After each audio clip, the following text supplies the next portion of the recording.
نحمدہ ونصلی علی رسولہ الکریم اما بعد۔ ترجمے والے قرآن پاک کا صفحہ نمبر 1021 28واں پارہ سورہ حشر، پہلا رکوع، آیت نمبر 7 اور 8۔ اعوذ باللہ من الشیطان الرجیم، بسم اللہ الرحمن الرحیم۔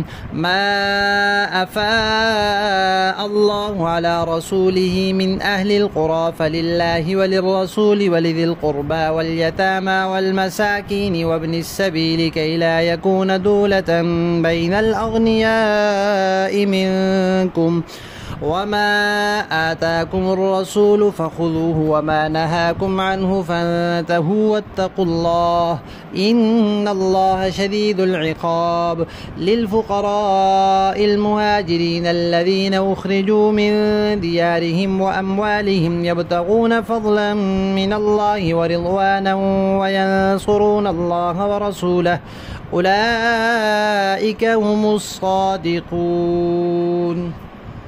صدق اللہ العظیم۔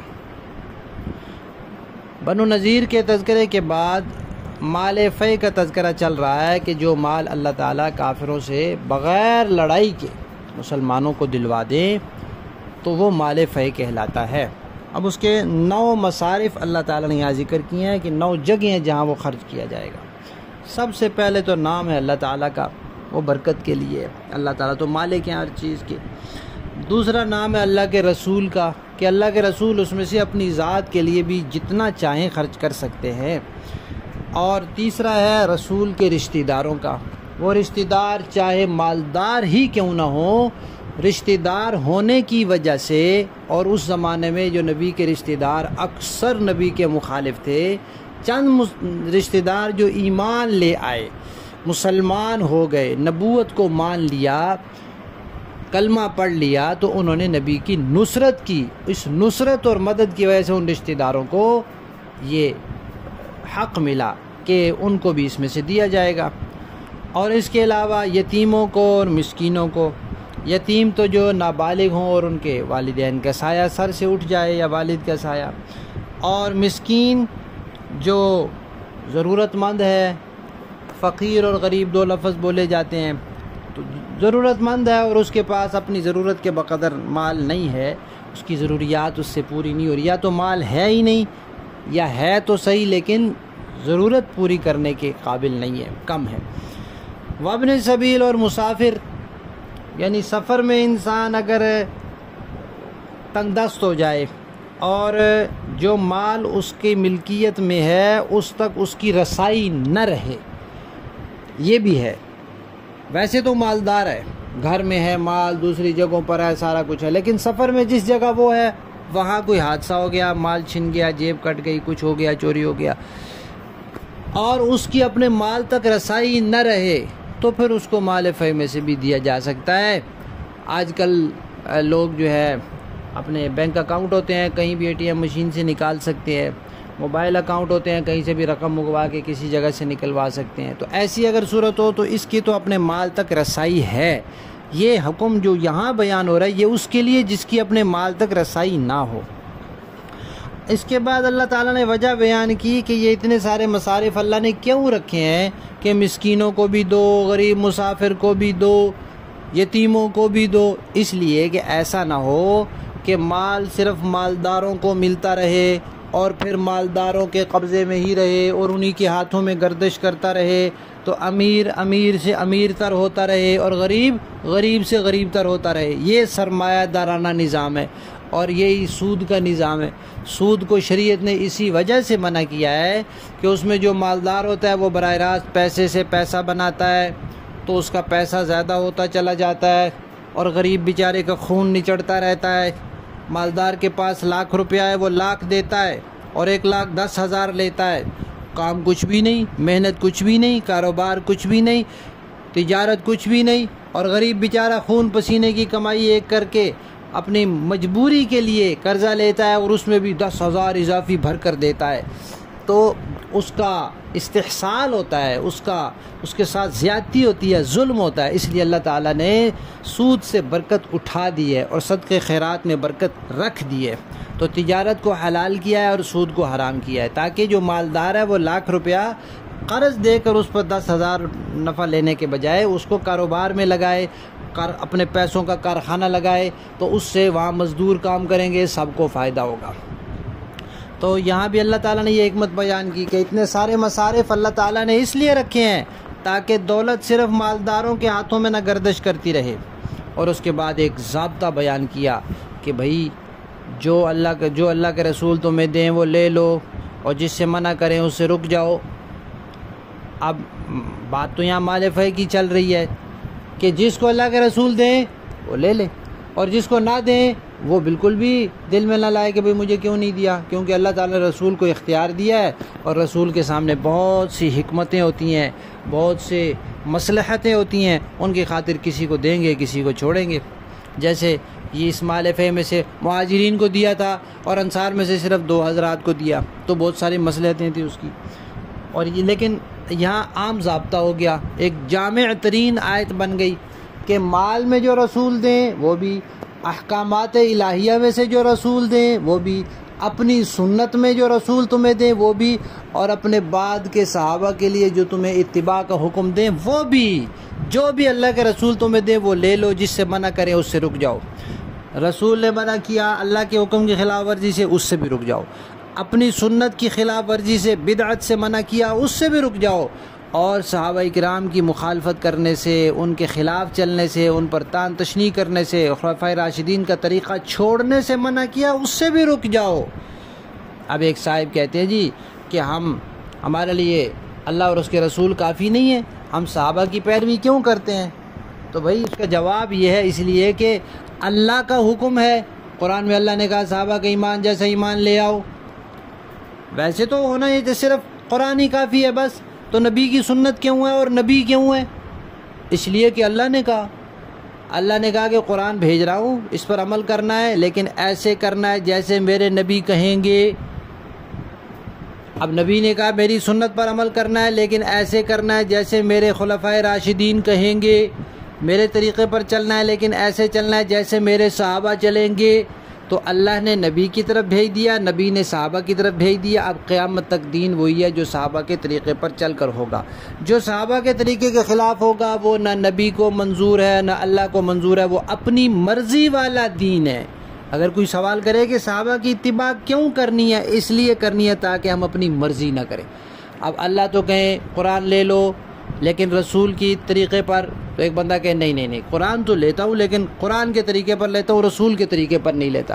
تو اللہ تو کہہ رہے ہیں جیسے رسول کہہ رہے ہیں ویسے کر لو، کہتا ہے نہیں تو یہ اپنی مرضی کر رہا ہے۔ اسی طرح رسول کہتے ہیں خلفائے راشدین کا طریقہ لے لو، خلفائے راشدین نے 20 تراویح کو سنت قرار دیا، 20 تراویح لے لو، 3 طلاق کو 3 کا 3 لے لو، شراب کی حد 80 کوڑے بیان کی اسی کو لے لو، جمعے کی دوسری اذان شروع کی اس کو لے لو، جو مسائل جو احکامات جو انہوں نے تمہیں دیے وہ لے لو۔ ایک آدمی کہتا ہے نہیں میں نے تو نہیں لینا، میں نے تو یہ اللہ کے نبی کے مقابلے میں اپنی مرضی کر رہا ہے۔ تو اپنی مرضی کرنے کا نام دین نہیں ہے۔ تو جو کچھ اللہ کا رسول تمہیں دیں وہ لے لو، جس سے منع کرے اس سے رک جاؤ۔ اور شیطان تمہارے دل میں الٹے سیدھے خیالات ڈالے گا، بھئی اصل تو نبی کی ذات ہے، خلفائے راشدین نے تو نبی کے طریقے پر عمل نہیں کیا، میں کروں۔ اور منکرین حدیث جیسے کہتے ہیں کہ اصل تو قرآن ہے، نبی کی باتیں تو ہم تک کوئی صحیح ذریعے سے پہنچی کوئی نہیں، تو ان کو چھوڑو بس قرآن کو لے لو۔ تو کہا واتقوا اللہ، اللہ سے ڈرو، اللہ سے ڈرنا، اپنی مرضی نہ کرنا، اپنی نفسانی خواہشات اور شیطان کے پیچھے نہ چلنا۔ اسی لیے نبی پاک نے فرمایا تھا کہ قیامت کے قریب ایک آدمی آئے گا اور کہے گا بس جو قرآن میں حلال ہے وہی، جو قرآن میں حرام ہے وہی۔ حضور نے فرمایا نہیں، اللہ نے قرآن کے ذریعے بھی حلال حرام بتایا، میرے ذریعے بھی بتایا، تو صرف قرآن کے حلال حرام پر اکتفا نہیں کرنا، اور اگر جو نہیں کرے گا تو ساتھ ہی دھمکی دے دی کہ اللہ سخت عذاب دینے والے ہیں۔ 7واں مصرف مال فیء کا یہ بیان کیا کہ نبی پاک صلی اللہ علیہ وسلم کے جو صحابہ مکہ سے ہجرت کر کے آ گئے تھے ان کو فقراء فرمایا۔ حالانکہ مکہ میں تو ان کے بڑے مکان بھی تھے ان کے اور مال اموال بھی ہوں گے، لیکن وہ چھوڑ کے آ گئے اور ان پہ کافروں نے قبضہ کر لیا۔ تو احناف کے نزدیک یہ ہے کہ جب کافر مسلمان کے مال پر قبضہ کر لیں اور اس کو اپنے ملک میں لے جائیں، یا اس ملک کی وہاں اس وقت قبضہ ہی کافروں کا ہو یعنی دار الحرب ہو، تو پھر وہ کافروں کو اس میں ملکیت حاصل ہو جاتی ہے وہ مال مسلمانوں کی ملکیت سے نکل جاتا ہے۔ تبھی تو اللہ تعالیٰ نے ان مہاجرین کو فقیر فرمایا، تو فرمایا کہ ان کے لیے بھی مال فے ہے۔ یہ 7واں مصرف ہے۔ پہلا مصرف اللہ کی ذات، دوسرا اللہ کے رسول، تیسرا رسول کے رشتہ دار، چوتھا یتیم، پانچویں مسکین، چھٹا مسافر اور غریب مسافر، اور ساتویں مہاجرین میں سے فقراء لوگ۔ آگے پھر اللہ تعالیٰ نے مہاجرین کے اوصاف بیان کیے۔ نمبر 1، ان کو ان کے گھروں سے نکالا گیا۔ نمبر 2، ان کے مالوں سے بھی بے دخل کیا گیا کہ مال بھی نہیں لا سکے۔ تیسرا وصف یہ ہے کہ وہ اللہ کا فضل تلاش کرتے ہیں۔ یہ ساری قربانی انہوں نے کس لیے دی؟ اللہ کے فضل کو۔ اور چوتھی صفت یہ ہے کہ اللہ کی رضا اور خوشنودی کے لیے ہی کرتے ہیں اور ان کا کوئی مقصد نہیں ہے۔ اور پانچویں ان کی صفت یہ بیان کی کہ اللہ اور اس کے رسول کی مدد کرتے ہیں، جب بھی موقع آتا ہے آگے بڑھ چڑھ کے مدد کرتے ہیں، پیچھے نہیں ہٹتے۔ اور چھٹی صفت ان کی یہ بیان کی کہ یہ سچے لوگ ہیں۔ تو مہاجر صحابہ کی یہ 6 اوصاف اللہ تعالیٰ نے یہاں بیان فرمائے ہیں۔ پھر اگلی آیت میں انصار صحابہ کے اوصاف آئیں گے۔ لفظی معنی دیکھیے، ما جو کچھ عفا اللہ فے کے طور پر دلوایا اللہ تعالیٰ نے علی رسول اپنے رسول کو من اہل القریٰ بستی والوں سے، یعنی دوسری بستیوں سے۔ اس میں یہ بنو نذیر بھی شامل ہے، اس میں خیبر بھی شامل ہے، خیبر کے ساتھ تھا فدق وہ بھی شامل ہے۔ اسی طرح اور بھی جو مال بغیر لڑائی کے حاصل ہوئے وہ سب اس میں شامل ہیں، صرف بنو نذیر کی بات نہیں ہے۔ فللہ پس وہ اللہ کے لیے ہے، وللرسول اور اللہ کے رسول کے لیے، ولذی القربیٰ اور قریبی رشتہ داروں کے لیے، والیتامى اور یتیموں کے لیے، والمساکین اور مسکینوں کے لیے، وابن السبیل اور مسافروں کے لیے، کئی تاکہ لا یکون نہ ہو دولتن گردش کرنا بین الاغنیاء مال دولت مندوں کے درمیان، منکم تم میں سے، یعنی مال تم میں سے دولت مندوں کے ہاتھوں میں ہی نہ گردش کرتا رہے۔ وما اور جو کچھ آتاکم تمہیں عطا کریں الرسول اللہ کے رسول، فخذوہ اسے لے لو، وما نہاکم اور جس سے وہ تمہیں منع کرے، اور جو چیز کے منع کرے رسول تمہیں عنہ اس سے، فانتہوا تو اس سے باز آ جاؤ، واتقوا اللہ اللہ سے ڈرو، ان اللہ بے شک اللہ تعالی شدید العقاب سخت سزا دینے والے ہیں۔ اور یہ مال اور کس کے لیے؟ 6 مصارف تو ہو گئے، اب 7واں للفقراء ان فقراء کے لیے، المہاجرین جو مہاجر ہیں، الذین جو لوگ اخرجوا نکالے گئے، من دیارہم اپنے گھروں سے، و اموالہم اور اپنے مالوں سے، یبتغون وہ چاہتے ہیں، فضلاً فضل من اللہ اللہ کا، ورضوانہ اور اللہ کی خوشنودی چاہتے ہیں، وینصرون اللہ وہ مدد کرتے ہیں اللہ کی، ورسولہ اور اللہ کے رسول کی، یعنی اللہ کے دین کی مدد کرتے ہیں اور رسول کی۔ اولئک یہی لوگ ہیں، ہم الصادقون جو سچے ہیں، یعنی اپنے عقیدے میں سچے ہیں، اپنے عمل میں سچے ہیں، اپنے کردار میں سچے ہیں، اپنے اخلاق میں سچے ہیں، قول و عمل میں سچے ہیں۔ تو اللہ نے تمام مہاجر صحابہ کو سچا فرما دیا۔ اب اگر کوئی ان کو سچا نہیں سمجھتا تو اس کا قرآن پر ایمان ممکن نہیں ہے، اور جس کا قرآن پر ایمان ہو اس کے لیے ان صحابہ میں سے کسی کی سچائی صادق ہونے کا اور اس کے ایمان کا اور جو صفات یہاں بیان ہوئی ان کا انکار ممکن نہیں ہے۔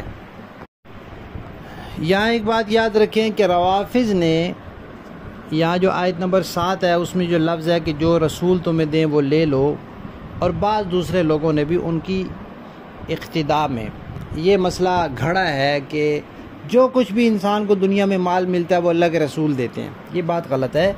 یہاں آتاکم نہا کے مقابلے میں آیا ہوا ہے کہ جو دیں اور جس سے منع کریں، تو یہ احکامات کی بات ہے کہ جس چیز کا حکم دیں اس پر عمل کر لو اور جس سے منع کرے اس سے رک جاؤ۔ عجیب بات ہے، رسول نے صحابہ پر ایمان کا حکم دیا وہ یہ مانتے نہیں، صحابہ کی مخالفت سے منع کیا وہ اس سے یہ رکتے نہیں، رسول نے سنت پر عمل کرنے کا حکم دیا اس کو مانتے نہیں، رسول نے بدعات سے بچنے کا حکم دیا ان سے یہ بچتے نہیں، اور صرف اس کو مال کو لے کر بیٹھے ہیں کہ جو کچھ ہمیں ملتا ہے وہ رسول دیتے ہیں۔ یہ تفسیر غلط ہے۔ اور اگر مال کی بات ہو بھی تو یہاں چونکہ مال فے کا تذکرہ چل رہا ہے جو اللہ نے رسول کے ہاتھ میں دیا تھا، تو وہ جس کو دیتے تھے وہ صرف اسی کی بات ہے، پوری دنیا کی مالوں کی بات یہاں کسی بھی لفظ سے ثابت نہیں ہوتی۔ با محاورہ ترجمہ دیکھیں گے۔ ما أفاء الله على رسوله من أهل القرى فلله وللرسول ولذي القربى واليتامى والمساكين وابن السبيل كي لا يكون دولة بين الأغنياء منكم. اللہ اپنے رسول کو دوسری بستیوں سے جو مال بھی فے کے طور پر دلوا دے تو وہ اللہ کا حق ہے اور اس کے رسول کا اور قرابت داروں کا اور یتیموں مسکینوں اور مسافروں کا، تاکہ وہ مال صرف انہی کے درمیان گردش کرتا نہ رہ جائے جو تم میں دولت مند لوگ ہیں. وَمَا آتَاكُمُ الرَّسُولُ فَخُذُوهُ وَمَا نَهَاكُمْ عَنْهُ فَانْتَهُوا وَاتَّقُوا اللَّهَ ان اللہ شدید العقاب. اور رسول تمہیں جو کچھ دے وہ لے لو اور جس چیز سے منع کریں اس سے رک جاؤ اور اللہ سے ڈرتے رہو، بے شک اللہ سخت سزا دینے والا ہے. للفقراء المهاجرين الذين أخرجوا من ديارهم وأموالهم يبتغون فضلا من الله ورضوانا وينصرون الله ورسوله اولئک هم الصادقون. نیز یہ فے کا مال ان حاجت مند مہاجرین کا بھی حق ہے جنہیں اپنے گھروں اور اپنے مالوں سے بے دخل کیا گیا ہے. وہ اللہ کے فضل اور اس کی خوشنودی کے طلبگار ہیں اور اللہ اور اس کے رسول کی مدد کرتے ہیں. یہی لوگ ہیں جو راست باز ہیں.